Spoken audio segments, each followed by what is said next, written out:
The excitement of the match becomes vivid through the loud cheers of the students. From a distance, Jae-gyu watches Yunbom with enthusiasm and shouts for her to use her feet. Then, standing before Jae-gyu, Yunbom tries to explain her intention with a helpless expression. She attempts to understand what Jae-gyu truly wants, then turns as if to leave their conversation. Feeling uneasy, Jae-gyu stops her, but suddenly Yunbom kneels in front of him. This only deepens his confusion, making him wonder what she is doing and why she acts this way. Murmuring to herself, Yunbom wonders if running the relay too hard makes her legs go weak. Since her legs already feel unsteady, she asks for permission to sit and speak to him for a moment. Yunbom explains that Grandma Dongpyo's dream is to become a relay athlete at the National Sports Festival.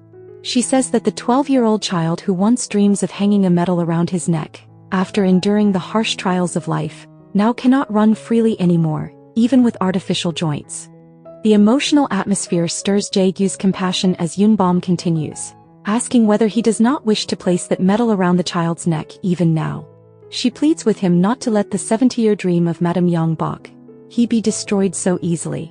As she begs, Hanjul's face crosses Jae-gyu's mind when he looks at Yunbom, reminding him of Hanjul's words that he trusts his uncle. Jae-gyu brushes off the resemblance and refuses Yunbom's request. Yunbom quickly stands up, preparing to leave.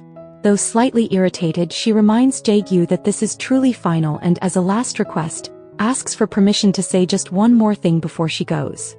Moments of teamwork and the euphoria of victory shine between Jae-gyu and Yunbom, both visibly thrilled. Meanwhile, Ijun observes them silently from afar, his eyes filled with unspoken emotions. Elsewhere, a subtle tension arises between Jae-gyu and his nephew, revealing that they seem to have different goals. Hanjul admits that his wish is simply to see her smile, seemingly referring to Sejin.